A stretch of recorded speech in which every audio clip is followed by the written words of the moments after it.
This episode of the Golf Unfiltered podcast is brought to you by WorldwideGolfShops.com. Be sure to go out to WorldwideGolfShops.com for all of your equipment, apparel, and accessory needs. They've even got training aids. They've got all the great stuff from all the brands that you hear on our podcast every week. So once again, that is WorldwideGolfShops.com.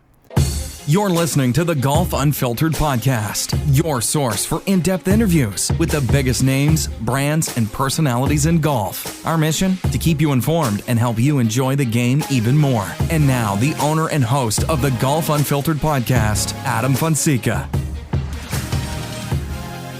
That's right, ladies and gentlemen. Welcome back to the Golf Unfiltered podcast. I am your host, as always, Adam from GolfUnfiltered.com. Send me an email, adam@golfunfiltered.com, and you can also find us all over social media at Golf Unfiltered. Folks, I hope everyone's remaining healthy. I think things are starting to get a little interesting out there. I know that we're getting a lot of different reports all over the place on when places are going to be opening up. I know in Illinois here, golf has been open for the last 2 weeks. I had the opportunity to go out and play golf once again, this time over at Cog Hill. With my buddy Matt. We had a great time. We walked 18 holes. I could not believe how tired I was. After 18 holes, I need to get back into walking golf shape. It's the best way to play golf. I am convinced of that. Before we get any further, though, I want to say hello to our friends over at thehackersparadise.com, to those of you listening to this on the THP mobile app, and, of course, hello to our friends over at Cleveland and Strixon. You guys were with me all the way on my most recent 18 holes. I played pretty well, actually. I put the Strixon Z Forged back in the bag. Kept the 785, the Z785 4-iron, as well as my driver. Really, really played well. It was nice to get out there. It's so great to be in that bubble when you're out on the golf course. You're kind of taking an escape away from reality for a little bit, a few hours, have some fun. And then, of course, get in your car and everything starts over again. But at least it's nice to have that escape. And I know that's something that we all look for, of course, that escape from reality for a little bit. Our guest today is Mr. Alex DePallo. He reached out to me not too long ago on LinkedIn. And Alex has been on the show a couple times, formerly of Callaway Apparel, formerly of Perry Ellis. And the reason I say that is because he was one of the individuals in the golf industry, and there were many, of course, that unfortunately experienced what a lot of people experienced at this time. The furlough, the layoff, and, Alex wanted to come on the show to talk a little bit about his experience. No ill feelings towards anybody whatsoever. He was very clear about that, and I'm so happy that he maintains a very positive attitude about his place in the golf industry, because he is a gentleman that I've gotten to know, pretty well, at least from a business standpoint. He's been on the show a couple times, as I mentioned before, and it was a little bit of a shock, of course, to hear that he and many others were no longer with the companies that I know them to be at, or I knew them to be at, I should say. And he wanted to come on the show to talk a little bit about his experience, about his perspective as somebody who, wants to remain in the industry, who, loves golf just as much as anyone who listens to this show, and is very hopeful about the return of the game. Not to sound too heavy-handed there, but places are opening up. States are opening up.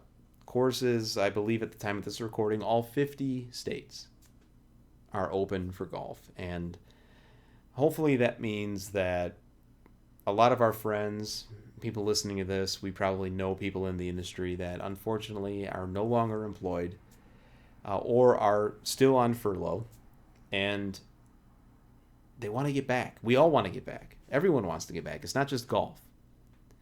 And so if you're listening to this, I hope that you don't think that this is insensitive by any means. That's not the intent of today's episode. Alex and I go a little bit deep into what he was experiencing, how things were messaged to him. I want to be very clear, again, that this is by no means a shot at, Callaway, Perry Ellis, anybody.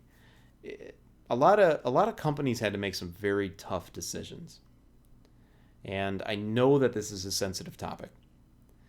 But kudos to Alex for wanting to come on and tell his story to kind of give just some perspective, some reality about what's happening right now. And I think you'll find in today's conversation that Alex remains positive. He remains complimentary of the companies he worked with, and he remains hopeful, as all of us should during this time, because we will get through this. We are already seeing signs that we can get through this. We don't get into politics. You can go elsewhere for that, believe me. But we do talk a lot about hope. We talk a lot about pain too. And I can't say how much I appreciate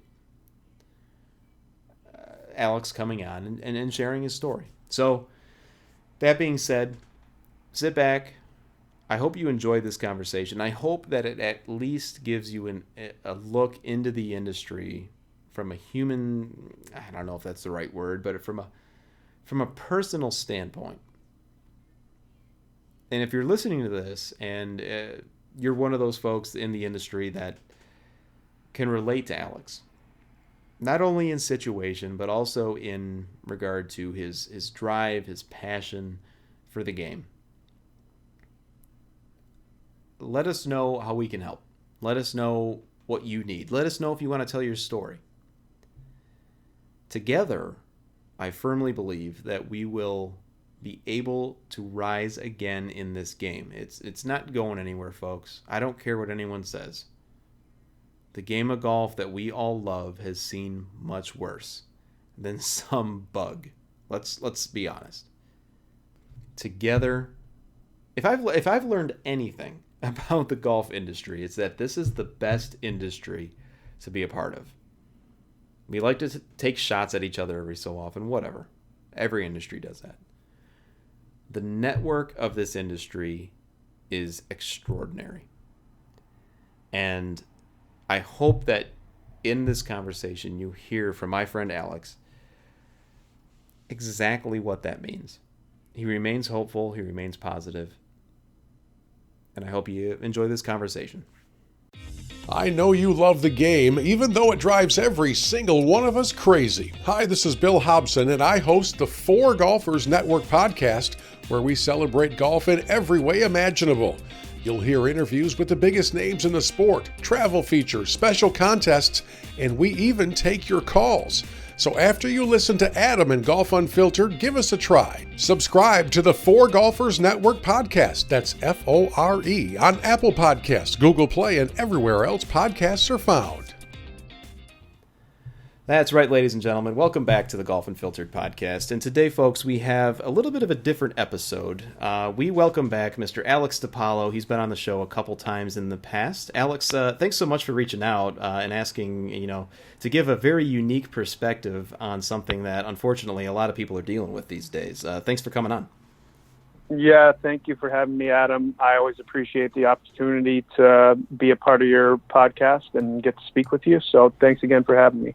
We appreciate you coming on as well, and I know, Alex, that in past appearances, I should say, you've spoken a lot about new products that are coming out, but this time through, we are talking about something a little bit different, and, as we all know, listeners, I have said many times I've tried to be a distraction from everything that's happening out in the COVID times, as I like to call it. But I think it's fair to say that we can't get away from reality either. And unfortunately, not to sound too heavy-hearted here, Alex, but unfortunately, you working in the golf industry right before the outbreak, right before the pandemic kind of officially was a thing, you actually were wrapped up in what a lot of industries had to deal with, and that was this just everything that's been going on in terms of a business decision. So you are currently at Callaway Apparel, or you're no longer there? No, I'm no longer there. I was laid off as a part of a bigger strategy of the company, and so unfortunately I'm no longer with Callaway Apparel. but I really enjoyed my time there. I thought we did a lot of really good work, but unfortunately, like a lot of people in the golf industry, times are tough when retailers aren't able to take product in. You had golf courses closed for months. Obviously, it's not the golf industry alone that's facing the brunt of this, like most of the nation in the world. But yes, I was unfortunately a part of one of those layoffs, and so now I am on the search, and thought this would be a great opportunity to be able to speak with you and your listeners about somebody that is in the golf industry and will be in the golf industry again, and kind of what's been going on in the time since this pandemic has taken the world by storm, and kind of how we're adapting to the world we're in right now. I think adaptation is the right word for this, because I know even myself, trying to figure out the best day to day, everyone's got their routine, and I know, certainly you had your routine as well. And it's, obviously very, it's hard to hear when a good guy like yourself is no longer at the company that I knew you were at. Now, my understanding is, and correct me if I'm wrong, Alex, that the initial decision was a furlough, if I'm right. Is that right? That is correct. That Okay. is correct. That was, probably, mid-March time frame, and that was obviously a shock to the system. I can't say that it wasn't, it wasn't myself alone, but, that was kind of more of a period of uncertainty of if and when, coming back, being let go. That kind of uncertainty is definitely not a little bit unsettling, I guess you would say. Mm-hmm. But it kind of put me into a point of saying, all right, well, we're at this point. I can't work, so let's start working on other projects. Let's start building a network. And that's what I really started to, work on and kind of fill my day, both with that and with, trying to be productive and learn, whether that was, doing some, online tutorials, whether that was working with a career coach to try to identify, best ways to position myself or where I would be moving forward, reaching out to fellow, professionals in the industry, ones that were more successful than myself or further along in their career, and trying to take the time to learn and get myself better prepared if and when that furlough was to end, or the point where I'd be looking for the next step. I want to come out of this better educated and better prepared for whatever may be on the horizon.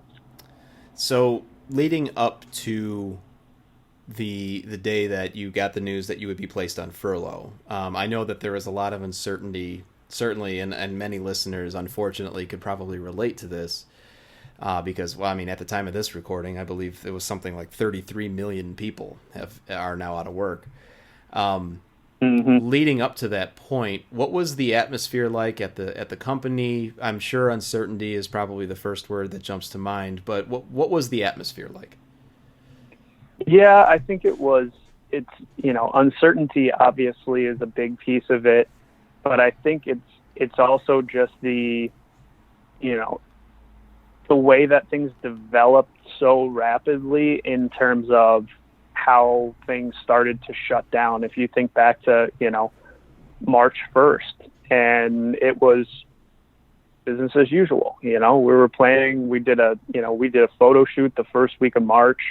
We were getting ready to, go full bore into the spring and, be ready to have our peak season kind of start to ramp up. And then it was, over the coming, say 2 weeks, it was starting to get into more preparation of, the what ifs. And, I don't want to go into too much Sure. detail and, what was around that, but I think, uncertain definitely sums it up in a great way of you just don't know what's going to happen. So you're just, and I think this is something I've tried to take to heart from the beginning is you just got to take it day by day, because there's so much that we don't know, and you can only control what you can control.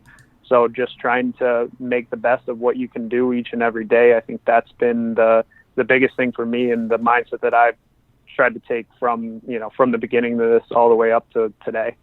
And that's a good mindset to have, and I think when you speak about just the rapidness of all of this, I mean, well, hell, we had you on our podcast at the end of March. So, yep. To talk about the upcoming spring apparel. And so, I think one of the things that I noticed, Alex, was not only how rapid everything was, but also it was so widespread. And there's no pun meant there by any means. I mean, it's just the business decisions that companies were making.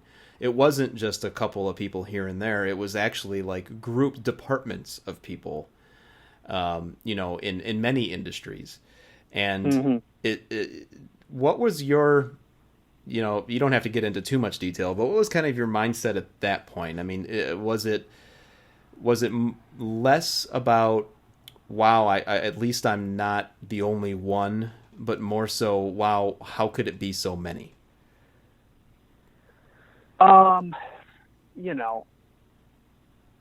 think all of those thoughts go through your mind, and I take a lot of pride in the work that I do and have done throughout my career. And, it was a shock to the system. I mean, when I first got the information, I had to go Google what furlough meant, and I didn't even know. Right. I mean, it was, yeah. I mean, and I talked to a lot of people that felt the same exact way. Like, what is this term furlough? You're hearing it all over the place. And, it was very different. And, obviously I'd spoken with a lot of, coworkers, both, the organization that I was working with, as well as, other people throughout the industry. And, hearing that this is happening, across the board, I think, you just start to think of, okay, well, unfortunately, I'm kind of glad that I'm not in this alone, but you feel for all of these people that, are having to deal with that level of uncertainty like you are. And, you just kind of want to, at least for me, I wanted to try to reach out to as many people as I could and, just check on, how you're doing, how's your mindset. I tried to give, I was on the phone probably that first day for, 5 or 6 hours, just trying to reach out to as many people as I could and get an understanding of what was going on in the landscape, across the industry. And, you heard more and more, maybe it's not that first day, but within a couple of weeks that, a lot of people were in the same boat. So I guess there was, a little bit of comfort in that, you obviously get those thoughts going through your head. Like, was it something that I did? Is this my, why me? Right. It's kind of a selfish way to do it, but you can't help to have that go through your thought process of, kind of the why me scenario. But, I think once you can get past that, it's all right. Well, there's nothing definitive here. It's a hold. And then, kind of going back to that point that we talked about earlier of how can I make the best use out of this time and come out of this, smarter, with a better network, more prepared to be successful, whatever would happen on the other side. Well, that's absolutely the right attitude to have. I mean, and I commend you for taking that approach, because I know a lot of people wouldn't. And, speaking as somebody who has been out of work before, I know it's an awful, awful, awful feeling. And I'm certainly, don't want to focus on the negative so much in this conversation, but it's a realistic thing that's happening right now. And, to the point that you raised earlier about, we didn't even know what furlough meant, and then you are still kind of given that thought that, oh, okay, well, I'll be called back at some point. And then, as you explained, ultimately the decision was a layoff.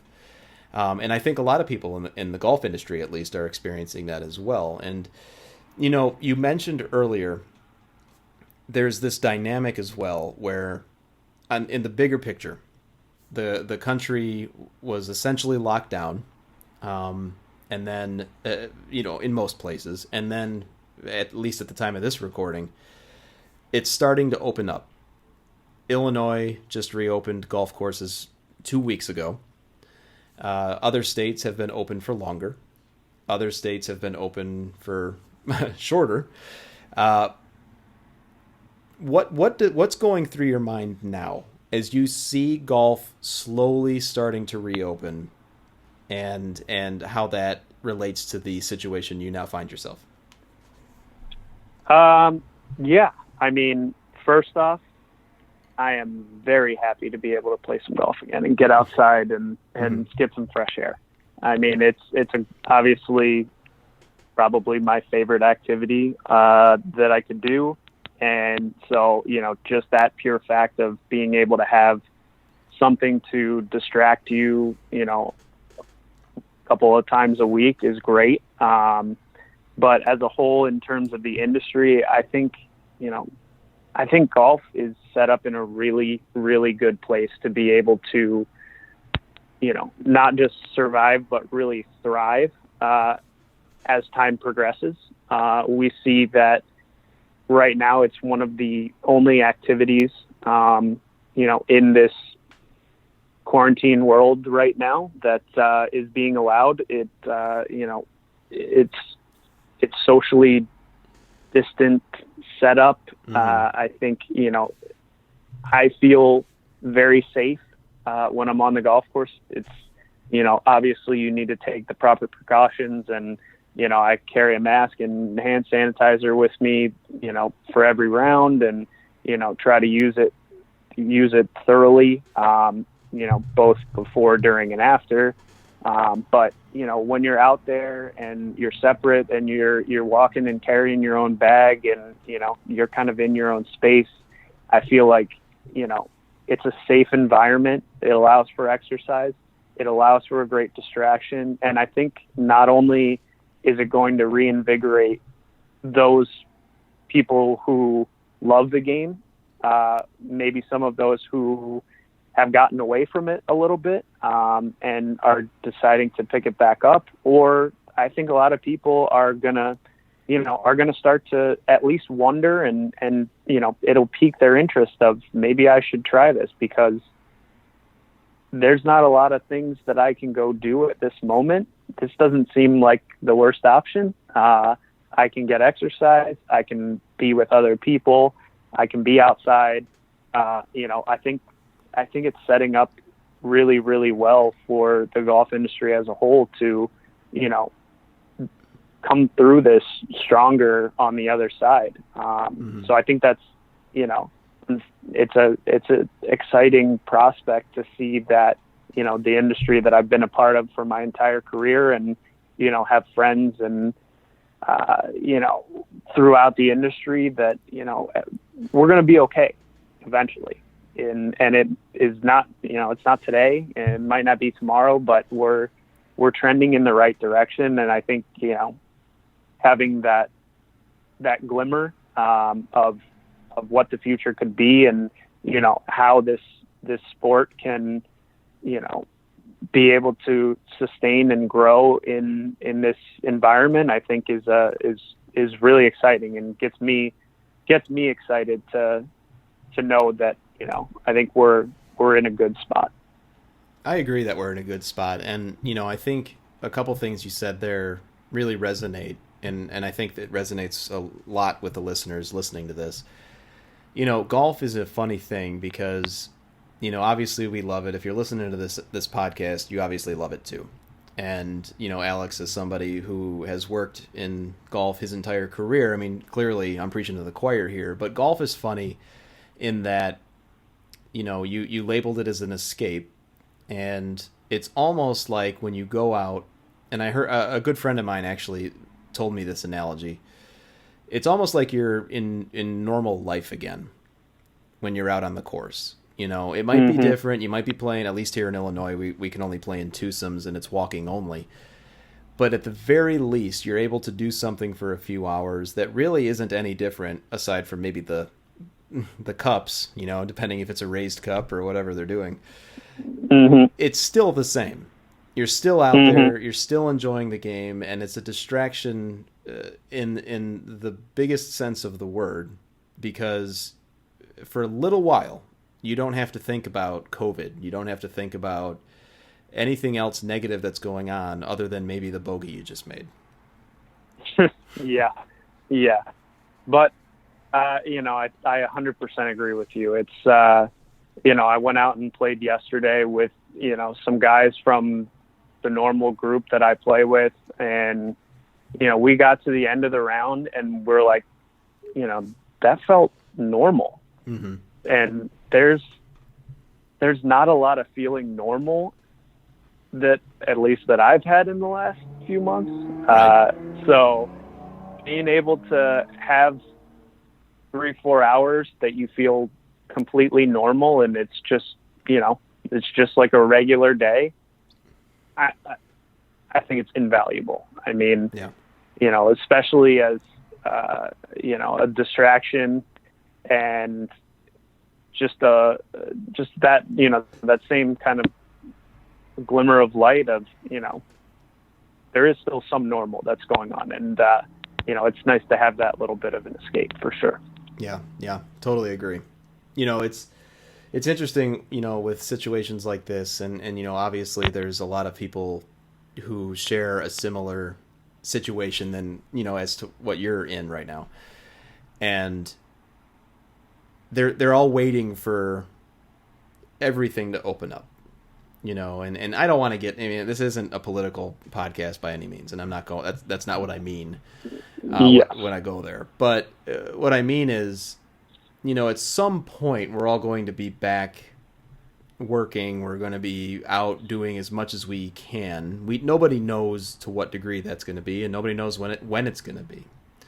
But I think I've heard you say a couple times, even in this conversation, that you still want to work in golf. That's still the case, right? Yeah, I do. You know, like I said, I believe in the future of the industry. You know, I think that golf is set up to be able to, you know, to continue and be more successful as time goes along with all of the elements that we discussed before. So, you know, I think I love being around it. It's a great part of my day to be able to go into work and spend my time being around something that I love.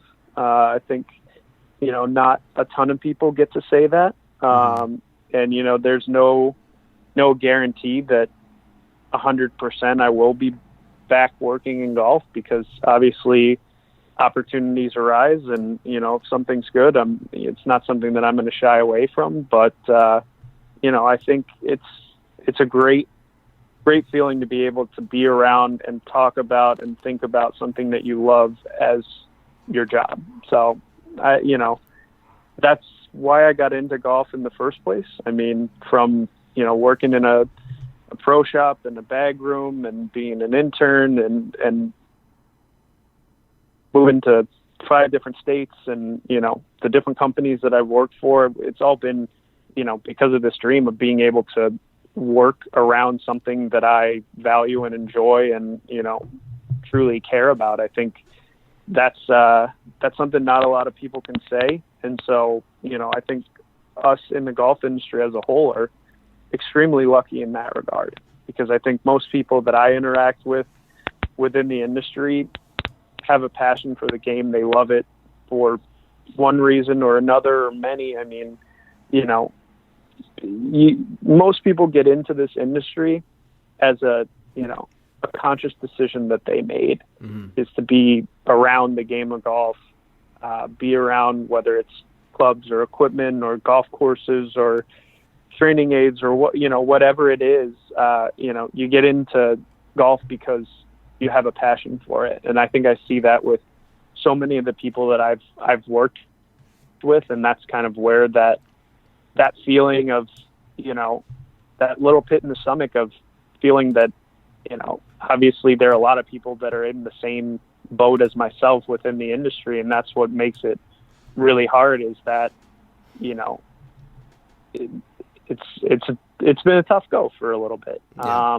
And obviously I believe that we'll, you know, the industry as a whole will get through this and we'll be better coming out the other side. But it is tough, you know, to speak with people that I've either worked with in the past and, you know, kind of hear what they're going through. You know, I think it's a combination of a little bit of, you know, sadness and uncertainty, but also I think, you know, for me, I've used it as an opportunity to connect and reconnect with a lot of people that either I've worked with in the past, or, you know, admire that work within the industry. You know, I think LinkedIn, you know, obviously we talk on LinkedIn a fair bit, and that's been a invaluable tool for me. I mean, from, you know, utilizing the classes they have for, you know, incremental learning opportunities, to using it for networking, to even, you know, where I posted about being laid off. Right. You know, I think it is a true tool in the business world, and for somebody in my position, it's been an unbelievable tool, and tried to utilize it to the best of its ability. What do you look to most, or what do you look forward to most in golf? Everyone's talking about the new normal. No one knows what that actually means. Businesses are changing the way that they do things, curbside service, everything else. What do you look forward to most in golf after we get out of this? I think the growth. I honestly believe there are going to be more people playing golf.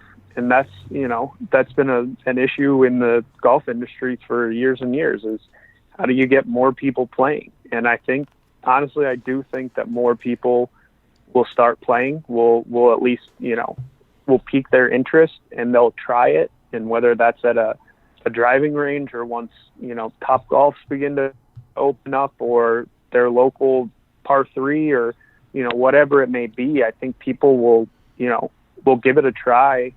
And, you know, if some percentage of those, you know, pick it up and enjoy it and get better, you know, it's an easy thing to learn to love and get, you know, addicted to. I mean, you know, I think everybody knows the golf bug, and, you know, that feeling of accomplishment and watching yourself get better at something is addicting, at least, you know, for a lot of people that I know. And that's why we practice and play and tinker with equipment and read articles and listen to podcasts. It's all like a part of this, you know, getting better. And I think that, you know, that feeling of accomplishment and achievement of watching yourself get better at something, I think is, you know, a great people that, you know, try it. If there's a percentage that get that feeling and catch that bug, I think, you know, you're going to have new golfers, young, old, in between, you know, getting onto the course and, you know, and helping propel the industry forward. So I think that's the really exciting thing is, you know, how can we grow in this, you know, in the future? Right. I think I agree with you, actually. I think there is going to be a lot of growth. I'm seeing just a lot of people enjoying the game differently. Even in my round over the weekend, it was just different. We were walking, which is something that we should do more of. And just noticing, like, you know what, this is nice. We can appreciate it more. We don't take it for granted. And it almost, at least for me and my buddy that went out, it was almost like, hey, I remember this is how we learned the game. And it was almost a little nostalgic in a weird way, to get out there and actually play. So, you know, I agree with you, Alex. I really appreciate your positive outlook on all this. And, you know, I know you're going to be fine. I mean, someone's going to come in, scoop you up. They're going to be that much better of a company when they do. And I know you know that too. You've always been... Well, I appreciate the kind words. Of course, and I mean them, because you've always been extremely supportive of what we do here. I've told you in off conversations, if there's ever anything we can do to help you, please know that that's an open invitation. And even if it's just as simple as coming on the podcast to talk a little bit of golf. Always. Well, again, I really appreciate it. And, you know, I think myself, along with, you know, my fellow industry members, I think we're going to be okay. The storm will weather, the clouds will break, whatever, cliche stuff there is. And we're going to get out of this on the other side. And, I think it's going to be, it'll be different, obviously. We know that, but, I think we'll come out of it stronger and, better equipped for what's to come once we're on the other side. Folks, that's Mr. Alex DePallo. You can find him on LinkedIn. That's how we found each other. Actually, we knew each other before that. But Alex, thanks so much. We'll keep in touch, buddy. And once All again, right, thanks, man. We'll talk again soon. All right, it was a pleasure.